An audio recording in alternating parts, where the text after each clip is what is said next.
They say in a podcast episode announcing the game's release, the host Bryce Belden recalled seeing the riots covered in the news, saying it was the best day of watching TV I've ever had in my life. That's true. But this is the line.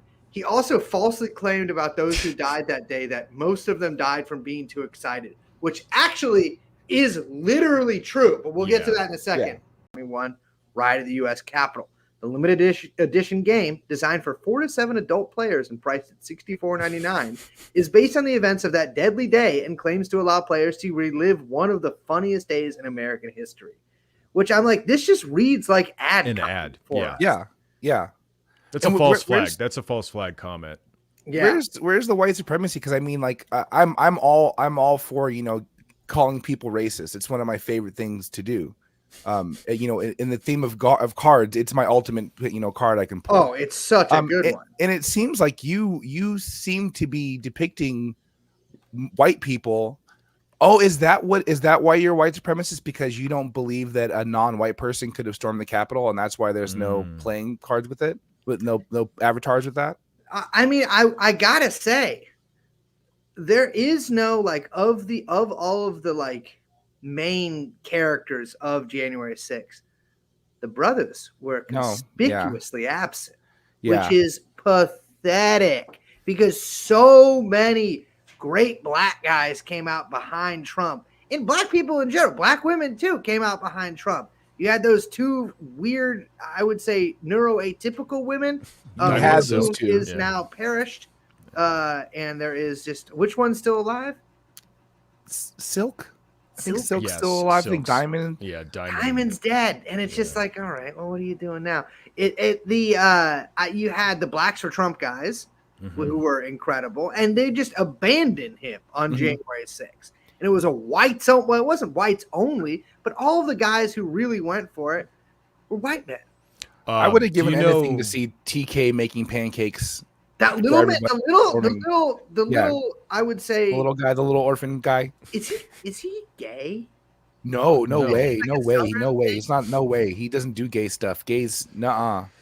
Nope. He has the kind of like, maybe he's just from South Carolina because that's like. Yeah, I don't know. He was really good friends with Diamond and Silk, and I don't think they would have been friends with him if he were like that. Yeah. He actually, we could have possibly seen him out there on January 6th because he had a tweet on January 6th that was like, "Break the law." Yeah. And then he deleted it. The last I saw of him was the Aunt Jemima replacement syrup, which made me really sad. Dude, we read his biography on the show. We read excerpts from his fucking biography. That's from the Foster house to the White House. And in it, I think he says he wants Trump to adopt him because it would trigger the libs if he had a father. Like actually, just kidding. No, it would trigger the libs if Trump had a black son. Yeah, a black like 37-year-old. No, he's like older than that, right? He's gotta be like 45. I think he's way older than he looks. Yeah. Because it's him. His diminutive height really throws you off. Because you see a short guy, you automatically subtract 10 years from however old you actually. Did you see his? Do you know why he's famous? Do you know how he got famous, Brace?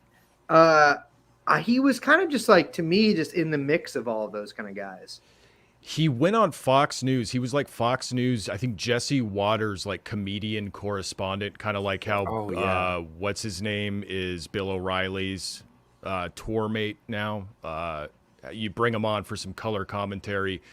He brought him on to talk about the Japanese author, the Japanese editor who got hired at New York Times, and there was like the like ironic anti-white racism in her tweet history. Where she was just like doing anti-Asian racism, but just substituting white people in there, and the right wing freaked out about it being anti-racist, and so he brought Terence K. Williams on the show to be like, now she's saying she was doing racism to make fun of racism. Does that make any sense? And he just Terence K. Williams was like, no, that doesn't make any sense. Here's some fortune cookie jokes. So sad. I'm gonna call her a panda. It was amazing. So sick. He literally told the elementary school joke. He said, I don't know, Chinese, Japanese, dirty knees. And it's like that's. And he's saying this on Fox. Like, on It's an insane. episode that's specifically about how you can't do ironic racism. Yeah. Yeah. And he was very much like, that's right. I'm brave. So then he promoted his tour. He was promoting his tour off of that. He was like, I went on Fox News and I said Ling Ling. Yep. And I'm going to be doing Ling Ling on tour for all of you. Yep. Sick. I feel like guys like that, like really short, kind of squeaky voiced black people from the South were like one of the most important. There was maybe only like 6 or 7 of them, but they were one of the most important parts of the Trump coalition. Oh yeah, easily. I mean that's I'm really keeping the only reason why I'm paying attention to this election year is to see if I need to finally fold. Oh, you should do it. Go, yeah. I need to get. I just need to get saved first. I'll get saved and then go full like out. Get baptized or whatever. Yeah. You might see me like on his election tour, on his that'd be cool. Some libs here in the responses of Newsweek though they were here. Everybody has on said, I used to say I would never have a Ouija board in my house because of the negative attractions. Italics, this is even worse.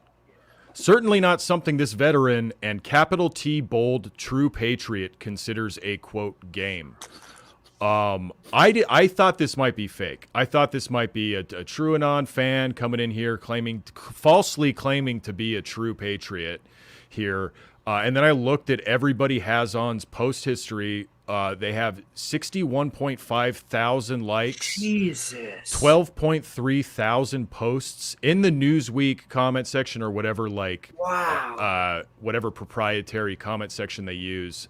I think only a true patriot, a true liberal patriot could have this kind of posting history. Yeah, That's this is impressive. Incredible. I mean, that's like basically just using the Newsweek comment section as your social media. Yeah, I might cross over. Like this might, like, you know how there's It could be, a like discus or whatever. Yeah, could be something like that. But even so, there's been no part of me in my life, and I've read more news articles than I would say a majority of Americans. There's never been a part of me that's like, I gotta give these people my 2 cents. It's the powerlessness that being alienated from your labor gives you. It causes you to seek influence in other ways, desperately so. And I think that's what we see here in the comments section. I sent you guys the Independent. There's someone archived the Independent article on it, but there is a really. It's also, for some reason, they all put how many players you need and the price. Which is funny because that automatically makes it always just read like an ad, or an advertorial or whatever. But there is a line in here. I'll get it on screen. That's good for you guys because it gets rid of the potential sticker shock, Yeah. So they're already going. I know. Oh, I already know how much this costs. I will say it's $64.99 because there were so many lawyers that this had to go through to make sure that we wouldn't get sued. But you know what, though? That is the price of board games. Also, it's crazy. This is actually, because this is like a bit, like there's a bunch of shit in it. It weighs like 6 pounds. Board games are like $80. Yeah. Like not $64.99 is like normal middle of the road for board games with this many pieces. That's another reason to get into crazy to me. That's another reason to get into slot machines because it's only $1 to play. Exactly. Yeah, very fucking true. New Storm the Capitol board game celebrates Jan 6th riot. This is from the Independent. This new release has filled an apparent void in the far-right conspiracy theorist board game lovers market. I don't know. People who obviously don't listen to Your Kickstarter Sucks. Writing this article. A brand new board game is being released this weekend to mark the 3-year anniversary of the 3 years flies by. Yeah, what is time? January 6th Capitol riots in Washington, D.C. The right-wing podcast, TrueAnon, did they link to your... Hell, yeah. Did they link? I actually don't know if they link to the... Some of them is just links to, like, random shit. Like, yeah, this links to, like, Capitol riot deaths article. Sick. Storm the Capitol TrueAnon edition, where players can relive one of the funniest days in American history. Oh, it's so good. Congratulations, Brace. I'm so happy for you guys. Me too. There's a line though that says is one of the funniest things that they could have written. that seems fake because it's so fucking stupid. Players can gain points by stealing AOC shoes or Pelosi's laptop. That's true. Yeah. But they say in a podcast episode announcing the game's release, the host Bryce Belden recalled seeing the riots covered in the news, saying it was the best day of watching TV I've ever had in my life. That's true. But this is the line. He also falsely claimed about those who died that day that most of them died from being too excited, which actually is literally true. But we'll get to that in a second. Yeah. The thing is that if you actually look at the reasons that people died that day, even Ashley Babbitt, the universal sign of "don't walk towards me" has got to be the gun pointed at you. Yeah. Got to be. I mean, someone points a gun at you, you don't need to say another word. Well, sometimes they do want you to, if the police are like, come closer, lie down on the ground. But most of the time, they're like, get out of here. In that context of breaking into a building, it's got to be get out of here. That's the only thing you can read into that. That's one of my favorite photos from January 6th. Crazy. There's so many good ones, but the one that's just a photograph point blank down the barrel of a Secret Service agent's gun. Yeah, insane. And well, so she died from being too excited to pay attention to that and crawling over the barricades. 2 other people died from like heart attacks, which why do you get heart attacks? Because you're having too much fun. Another guy died of an OD, and like I gotta tell you, I don't know if any listeners here have ever done drugs. They're so fun to do, especially the ones that you can OD on, you know. And then because it's not like he was fucking smoking weed, like he was probably doing some little bit of fentanyl. And then I think one guy died of a stroke, which I'll give him that one. We don't know if that fun was involved in that. Usually that is peeking out fun and something closing. So that's exactly. And then the police officers that died. Brian Sicknick died like later that night or whatever, in the middle of the night, probably because his body was like, you'll never have that much fun again. And then those 2 other cops killed themselves for the same reason that veterans do, because they had such a good time at the war. And they know there'll probably never be the war again. And so they're like, fuck it, I'm checking out. You know, I'll go to heaven where shit's fun 100% of the time. And well, I mean, you know, I don't know whether they went there or not. I'm not particularly religious or anything like that. I choose to believe for their family's sake that they did. If they did go to hell, also RIP, but it's probably less fun down there. Everyone died. Almost everyone died from just having too much fun and being too excited. They're just really, it's like a classist critique of the way you chose to just, you know, explain like the actual medical reasons that they died. That's just for a broader audience. It's, you know, sorry to go to fucking medical school. Oh, he died of a heart attack. No, his heart was filled with too much blood or too little blood, whichever one gives you a heart attack. It's so important that you're doing that, because people shouldn't be remembered. You know, people need to be remembered with joy. You know, we should celebrate their lives. You know, don't dote on them. Don't feel bad for them for their high salt diet. Yeah, remember them for being excited people. Yeah, I'm sorry. He died from being enthusiastic, which is one of the greatest things that you can die from. In fact, what Jesus Christ himself perished from. Got just a couple more amazing responses. I love comparing your board game to the evils of a Ouija board. I mean, possibly even more. Imagine what you're letting into your house when you open up the Storm the Capitol game. I love that, because I was like, I was recently went on a couple dates with a self-proclaimed witch. Oh, and I was like, oh no, man, the Ouija board was like invented by a board game company, right? Yeah. She's like, no, it was invented in like 1890. I'm like, that's not ancient enough. They had board games then. That's not ancient enough for me. I don't think that counts. It's got to be like 1500. It's got to be like at the same time as alchemy or something. I think your game's way more important than the Ouija board. Like they had like cars 20 years after that. Yeah, exactly. Like, you know, it's not that old. I will say this to both to you and to listeners. The witch, don't go on a date with a witch. That's not going to, however good whatever else comes out of it, there's something weird's going to happen there, and you're not going to like it. No, I was like asked to like truly believe in ghosts before anything went further. And I was like, I don't think I can do that. She like brings you into the bedroom. She's like, hey, I just want to know before like this gets a little more like physical. Like, do you think goblins are real? Yeah. Like, do you think that like, if an orc came in here, that you would be like, if my roommate was an orc, that you would leave? Because if you don't believe in ghosts, then it's just going to be us two tonight. Exactly. But So I've seen you need Scary to Movie believe for them to show up. I've seen Scary Movie too, and she does have sex with a ghost in it. And so maybe it was possibly trying to, like a Zoomer style, introduce a third into the relationship, having a ghost as sort of a menage a trois. I think I was going to be the third. Yeah. Yeah. You're the unicorn. I think you guys might be overreacting. Being a witch is like so popular now that there's probably like a ton of like what do you call, like lapsed witches? You know, there's probably a ton of like witches who like I put witch on whatever my information. But like I don't really go to Coven anymore. I don't go to mass.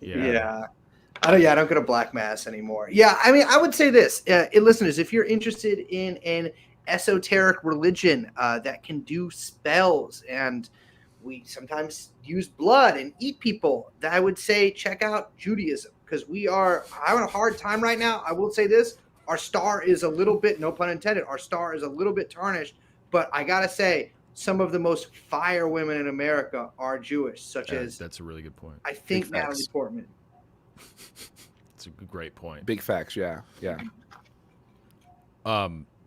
Right here, Fox misinforms. So I think this might be a liberal. Their name for the Newsweek comment section is Fox misinforms.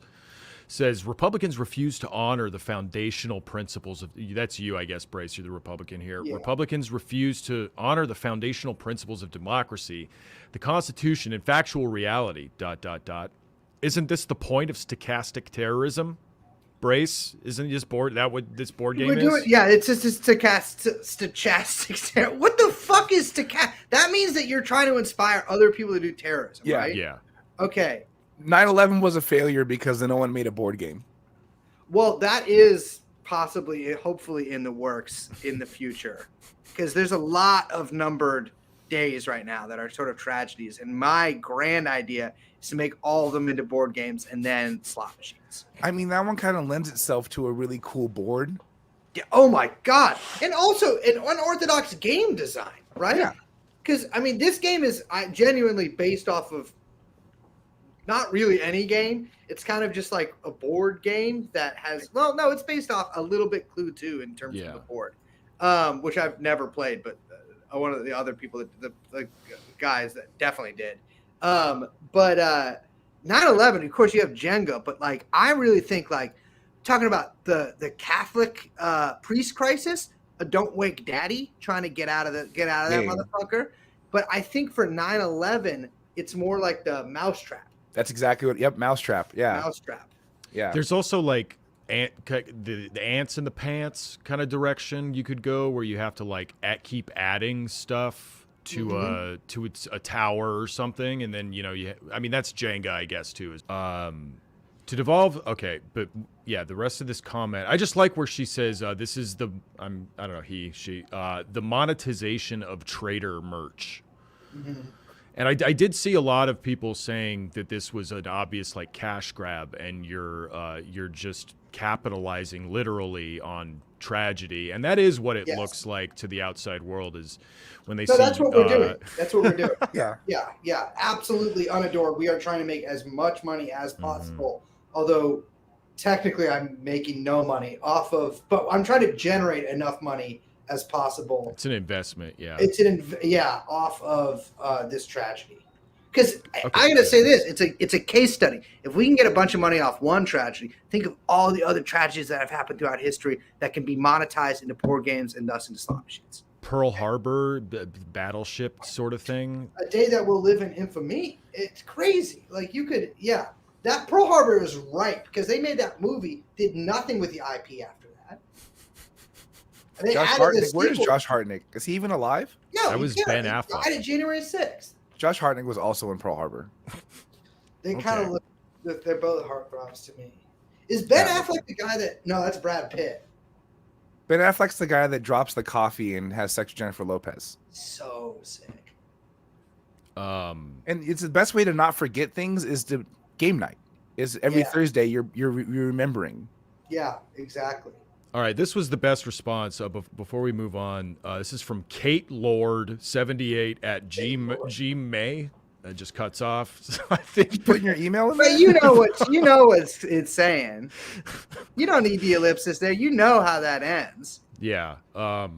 That's just amazing. Like, you get as far as to be entering your email into the username, and then it doesn't let you finish, and then you still say, "Yep, this looks good." No, I think that Kate Lord is pissed every day that she can't change her display name. I think she's like, I fucking blew it. I thought they wanted me email there, and I think she hates it. I think she's aware of it and hates it. If she knew that we were reading it out loud right now, she'd be just anytime dying. I see some shit like that, I've signed up for as many mailing lists as possible. Yeah. She writes, I find this entire concept revolting, disgusting, and I think even giving it the waste of ink is irresponsible on Newsweek's part. I did see a lot of that. Oh, right here, though it's later in the comment. I'll keep reading. People died. Husbands, fathers, sisters died and or were maimed. Was Ashley Babbitt a sister? I didn't know that she was a sister. She was kind of like a soul sister to other people in the movement. Sister Soldier. That was Ashley Babbitt getting iced was fucking Trump's Sister Soldier moment. He had to be like, I don't know this lady. Whatever she has said about race in the past, I don't agree with. I denounce. Why don't we make a game out of Sand Hook or Columbine? That's a fantastic idea. I'm emailing her immediately. But also because like Sandy Hook and Columbine, it wasn't really husband, father, sisters. It was like children. So that's one of the reasons. And also, they already made that. It was like Doom or whatever. Right. This was an impossible day in our history. This was a tragic day in the history of our country. A fantabulous day. This was a day an evil, narcissist man couldn't accept the loss of an election. This celebrates the beginning of years of hostility in this country. I cannot say enough. To even report this without denouncing it isn't a matter of if you're being fair. It should be condemned, period. How absolutely repulsive. And I did see this sentiment that people were just mad at Newsweek for reporting your board game without denouncing it. And so I'm taking a lesson from that. And I want to be clear, we Minion Death Cult do denounce the board game. Oh yeah, I denounce it as well. Not only that, but we also condemn it. Yeah, we absolutely. denounce and condemn both things, everything around it. I denounce whatever gets people to buy it more. I do that. I believe whatever anybody who has $64.99 plus shipping handling, well, not handling, but plus shipping, believes. I believe that as well. I support it or I do not like it. It's either a bad game or a good game. Whatever gets people to buy it.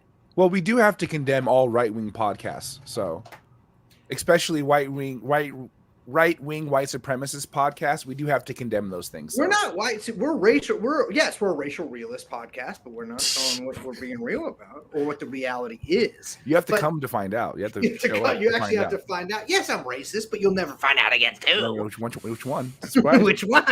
Because it'll surprise you. But yeah, I mean, the thing is, I think that all these articles are straight up, and this probably I have no basis to actually believe this, but I genuinely think that they're just AI generated. Because I think what happened was like one person at Newsweek did listen to the podcast, or someone sent it to them, and they just reported what we said. And then Raw Story kind of rewrote the story in slightly different words, which I do think is AI generated. And then like all these different, like, how websites will do like H/T and just like slightly rewrite another article from a different website. I think that that's all done by AI now.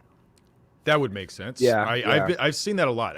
There's like, especially on the right wing, there's just like every Daily Wire or Breitbart article is also quote reported in hundreds of blogs, thousands of blogs. I want to try to send this. I feel like Daily Wire has like young online Nazi guys working for them that would probably get that this isn't like that would get what we're doing or whatever, and so wouldn't go for it. But I really want to try to get this onto like Fox Business or something like that. Yeah, that'd be cool. Because that's like that's the audience is that we really want to reach. Okay. Wonderful. Looks like a wonderful game. Go buy it now. TrueAnonGame.com. Is that what it is? It is stormthecapitalgame.com. There you go. Stormthecapitalgame.com.